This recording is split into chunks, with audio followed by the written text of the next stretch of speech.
Welcome, my lovely students. Welcome to Mathological. My name is Aditya Kumar Tiwari and this is the first session on linear equations. So start करते हैं session को. First of all, what is a linear equation? क्या होती है एक linear equation? So linear equation is a first degree equation. एक example लेते हैं for better clarity and we'll be doing very basic, starting with very basic so that सारी बातें समझ में आए. So let us say we have equation 2x plus 5y and this is equal to 20. 2x plus 5y is equal to 20. Now if we put x is equal to 0 in this equation, if you put x is equal to 0 और सम हमें क्या चाहिए, सम चाहिए 2x plus 5y का 20. तो अगर x 0 हो जाएगा 2x will be also be 0, तो 5y will be equal to 20 और 5y 20 होगा तो y will be equal to 4 only. So at x equal to 0, y will be equal to 4. Is that clear? At x equal to 0, y will be equal to 4. Similarly, if we put x is equal to 1, तो x is equal to 1 पे we will be getting value of y. x equal to 1 पे 2x will be 2, तो 20 minus 2 18, 18 by 5 will be equal to y.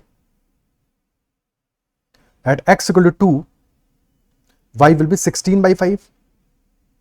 At x equal to 3, y will be 14 by 5. At x equal to 4, y will be 12 by 5 and x equal to 5, y will be equal to 2. So similarly, we can get infinitely many solutions for x and y.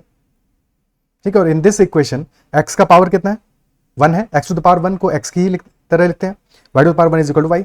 So since in this equation power of x and 1 both x and y both is equal to 1, so this is a first degree equation. And there are two variables are x and y. So first degree equations on two variables, and this equation is called a linear equation because this represents a line. And all these points 0, 4, 1, 18 by 5, 2, 16 by 5 and so on, all these points are points on that line जिसको कि ये equation represent कर रही है. 2x plus 5y is equal to 20.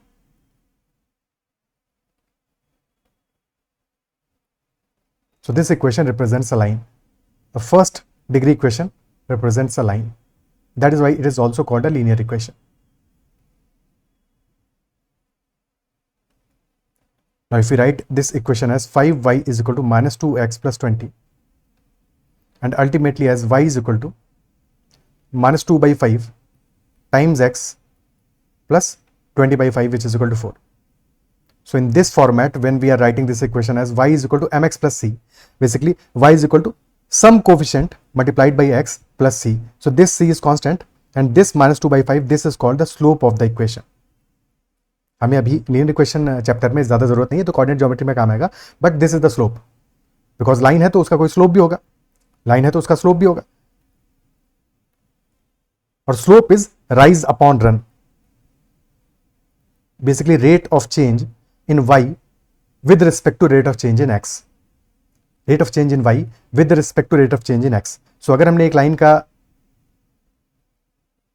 Graph ऐसा बनाया, this is the line जिसको हमने ड्रॉ किया, तो इस लाइन में क्या हो रहा है, as we are going from left to right, line ascend कर रहा है, राइज कर रहा है, isn't it so? As we are going from left to right, क्योंकि कन्वेंशनली हम लेफ्ट टू राइट मानते हैं अपने कार्टेशियन प्लेन में, या फिर in general left to right हम एक्स को इंक्रीज करते हैं. So as the x is increasing, as the run is increasing, as we are going from left to right, rise हो रहा है हमारा लाइन में, तो that is why the slope will be positive, slope will be greater than 0. And if this is the line, तो line हमारी descend कर रही है टॉप से बॉटम की तरफ आ रहे हैं, तो slope will be less than 0. As we are going from left to right, line decrease कर रहा है हमारा, तो इंस्टेड ऑफ राइज हमारा डिक्रीज हो रहा है, that is why slope will be less than 0. Is that clear? If the line is horizontal, तो राइज तो कहीं हो ही नहीं रहा है, so in case of a horizontal line, the slope is equal to 0. And in case of a vertical line, slope is undefined. So these are four cases. Slope is undefined. But हमारा काम है हमें equations को solve करना है ultimately, algebra में तो यही करना है, ठीक है। सो क्या केसेस बन सकते हैं हमारे, if we are drawing two lines, अगर हम टू लाइन लीनियर इक्वेशंस को रिप्रेजेंट कर रहे हैं, let us say first equation is a1x plus b1y, this is equal to c1, and second equation is a2x plus b2y and this is equal to c2. These are our two equations of lines. Let us say this is equation number 1 and this is equation number 2. अब हमें ultimately solve करके x और y की values को find out करना है, यहां से क्या वैल्यूज आएंगे x और y के। Okay, so what we can do, we can eliminate one of the variables और हम इसको सॉल्व कर सकते हैं। लेट अस से पहले हम फर्स्ट इक्वेशन में मल्टीप्लाई करते हैं b2 से। क्यों मल्टीप्लाई कर रहे हैं, सो दैट हम फर्स्ट इक्वेशन में जैसे ही b2 से मल्टीप्लाई करेंगे तो एक्सप्रेशन हमारा जो y वाला कोफिशिएंट है, this will be equal to b1 into b2। Similarly, if we multiply the second equation with b1, the y coefficient becomes b1 into b2 in the second equation as well. तो दोनों equation में हमारा b1 b2 हो जाएगा y का coefficient, और फिर first में से सेकंड इक्वेशन को सब्ट्रैक्ट कर दोगे तो y वाला पार्ट कैंसिल आउट हो जाएगा, ठीक है। सो हमारा फर्स्ट इक्वेशन क्या बन जाएगा, a1 b2 x plus b1 b2 y, this is equal to c1 b2, and second equation will become a2 b1 x plus b2 b1 y is equal to c2 b1. Now if you subtract second equation from the first equation, second को first में से subtract कर दें, so y वाला part will cancel out because b1 b2 is equal to b2 b1. So this will become a1 b2 minus a2 b1 times x is equal to c1 b2 minus c2 b1, and as a result x will be equal to c1 b2 minus c2 b1 upon a1 b2 minus a2 b1। क्या ये part clear है? So we got the value of x, और similarly हम value of y भी find out कर सकते हैं यहाँ से बाय द सेम लॉजिक। या तो हम x की वैल्यू को पुट कर दें किसी एक इक्वेशन में, या फिर सिमिलरली हम b1 b2 के b2 b1 के बजाय a2 और a1 से मल्टीप्लाई कर दें। सो अकॉर्डिंगली हमें y की वैल्यू मिल जाएगी, y will be equal to c1 a2 minus c2 a1 upon a1 b2 minus a2 b1।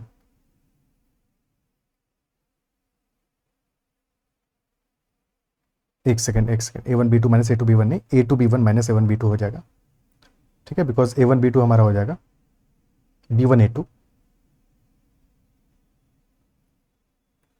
So a2 b1 minus a1 b2, this will be value of y, so we'll get the value of x and y from here। क्या ये बात समझ में आती है?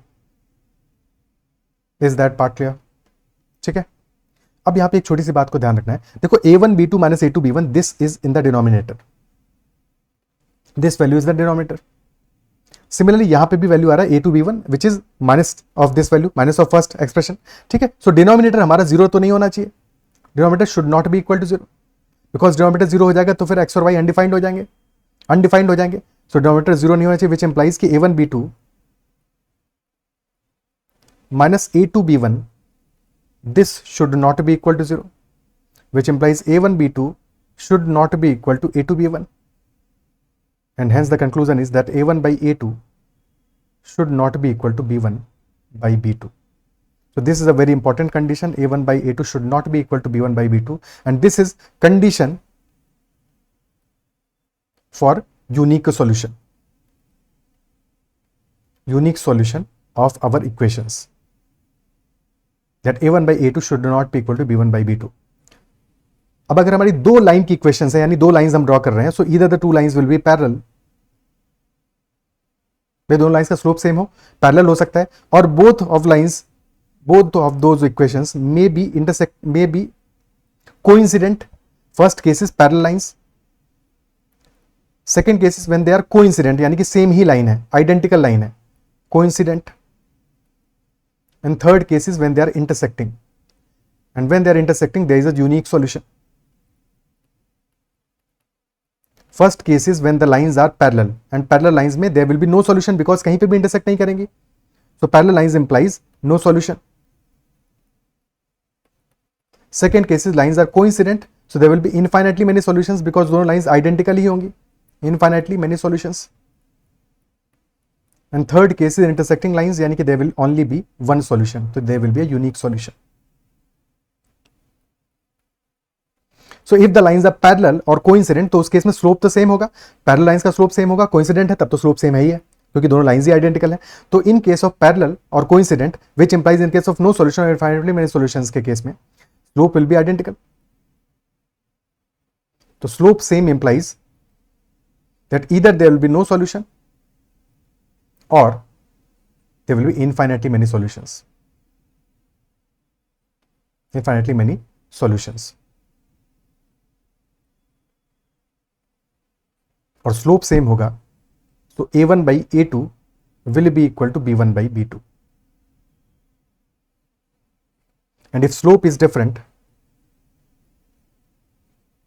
in that case we will have a unique solution, which implies that a1 by a2 will not be equal to b1 by b2. This will not be equal to b1 by b2. अब same slope के case में भी हमारे दो scenario बन रहे हैं, no solution का और इनफाइनाइटली मेनी सॉल्यूशंस का। There will be no solution when the lines are parallel, यानी कि स्लोप तो सेम होगा बट कोएफिशिएंट जो आ रहा है लास्ट में हमारा that will be different, that will be different. So if the equation is a1 x plus b1 y, this is equal to c1, and a2 x plus b2y, this is equal to c2. तो पहला case तो मैं clear है, first case is absolutely clear when a1 by a2 is not equal to b1 by b2. In such a case there will be a unique solution because slope is different. Unique solution होगा because slope हमारा different है. Okay, so there will be a unique solution in this case when a1 by a2 is not equal to b1 by b2. But in the other two cases, when a1 by a2 is equal to b1 by b2,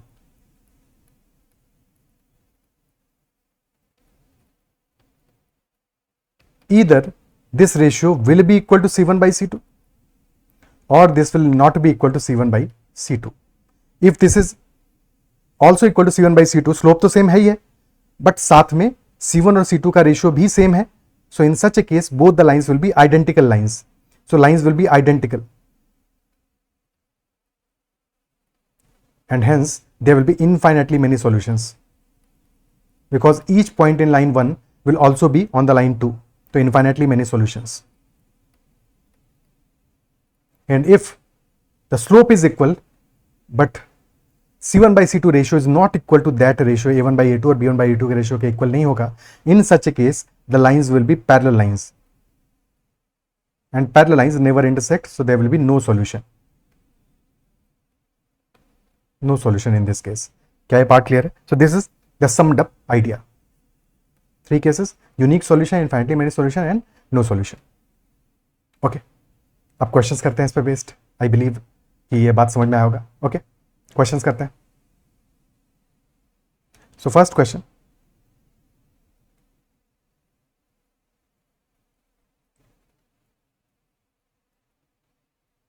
solve the system of equations 3x plus 2y is equal to 16 and 7x plus y is equal to 19.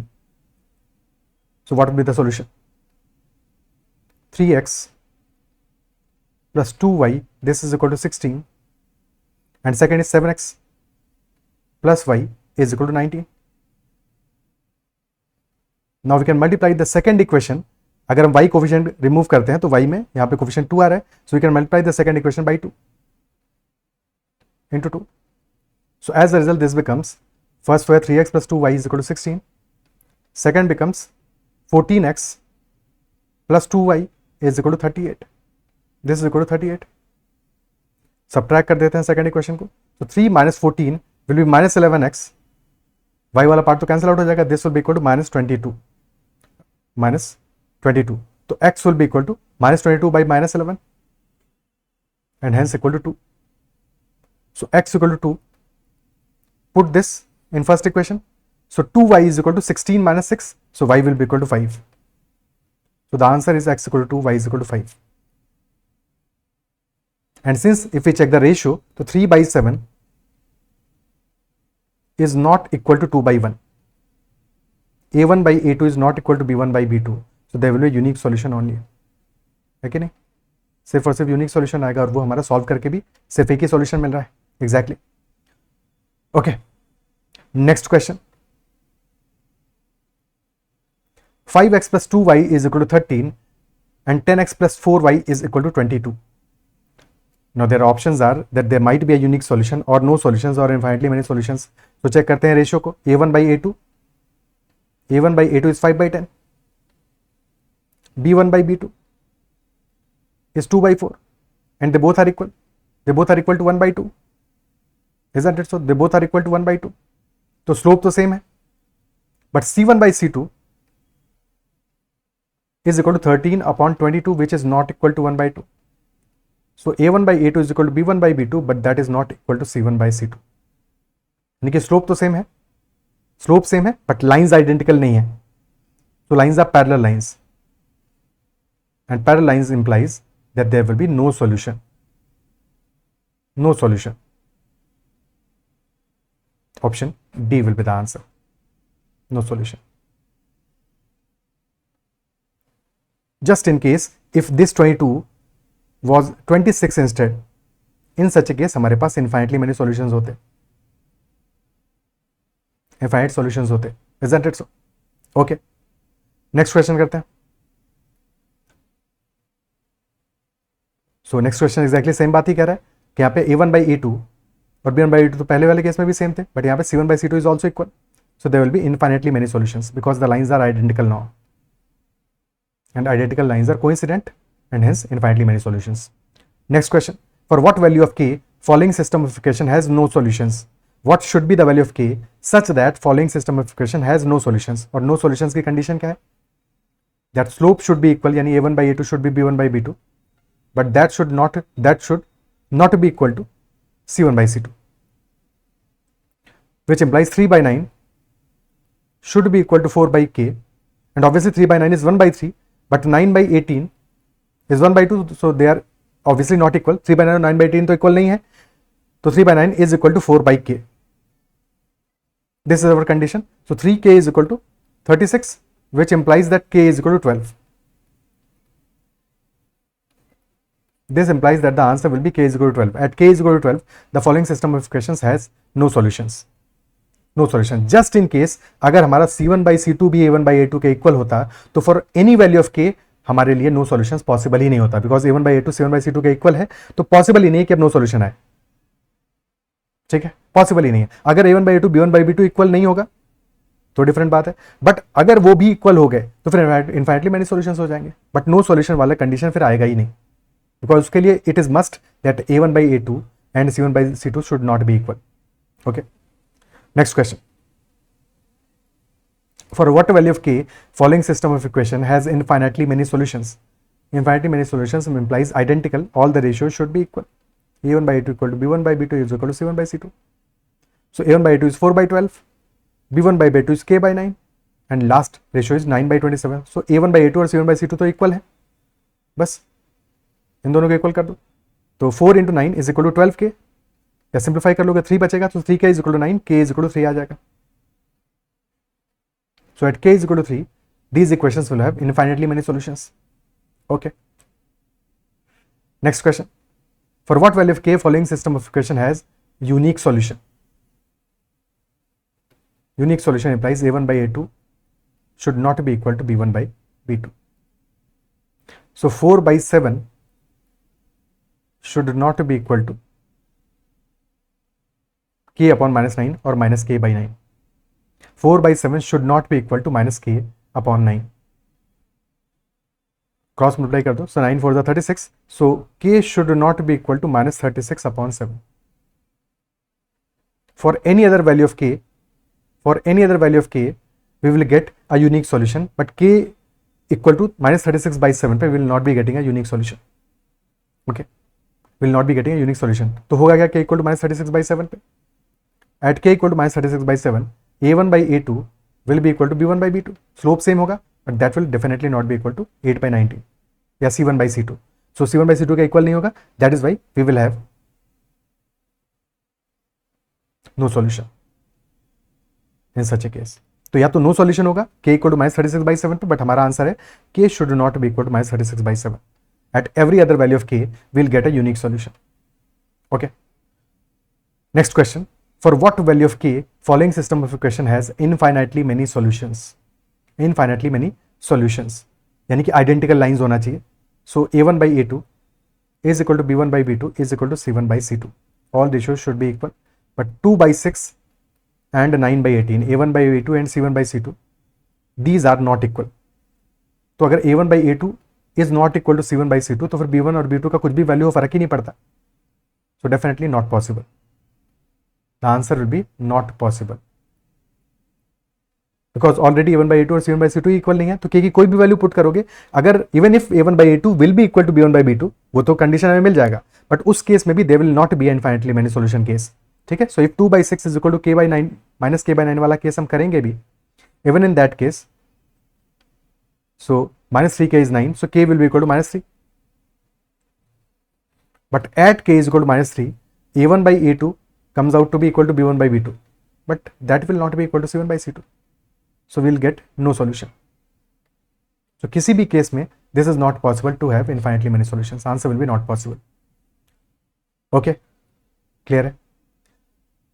Next question देखते हैं. Next is find the values of a and b such that the given system of equations have no solutions if a and b are integers.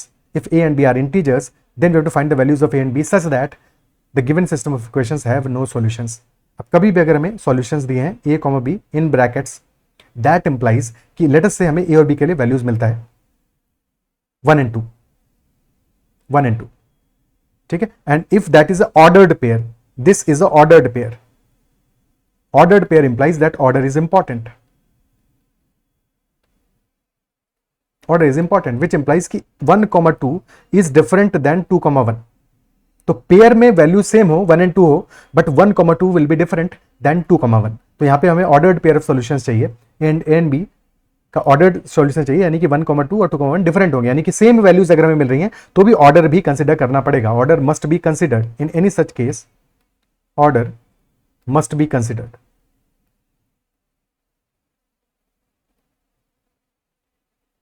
Okay, clear?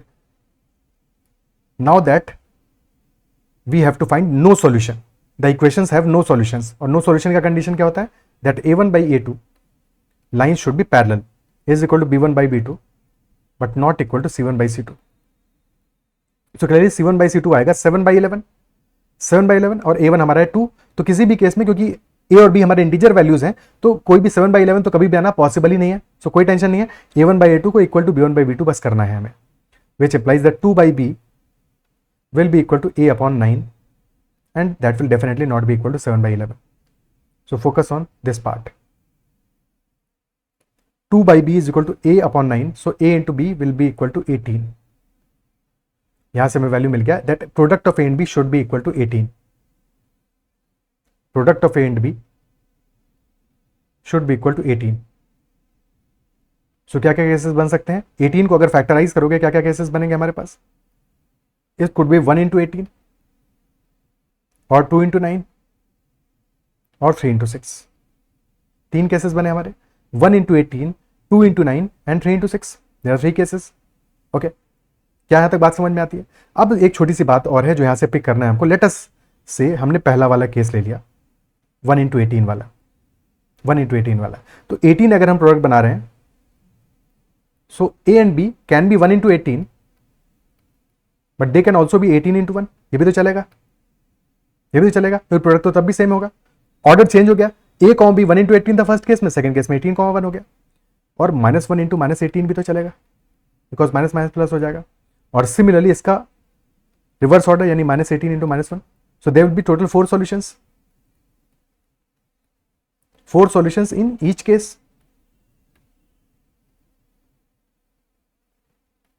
4 solutions in each case. क्या ये बात समझ पा रहे हो?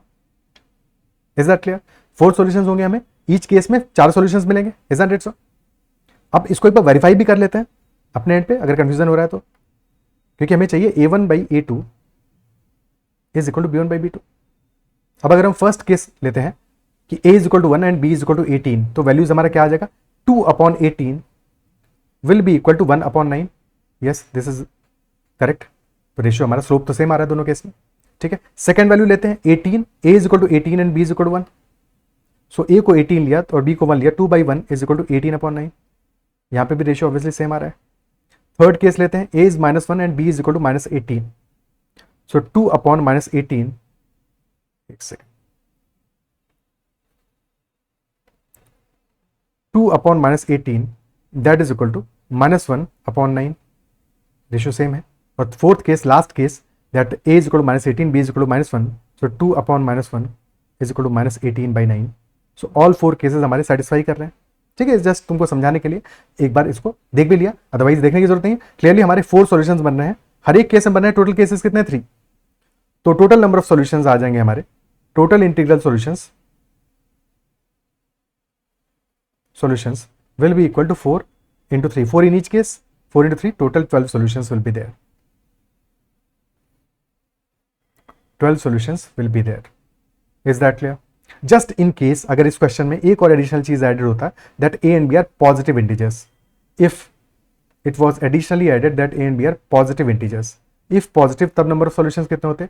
In such a case, अगर positive integers होते हमारे a and b, if they had been positive integers,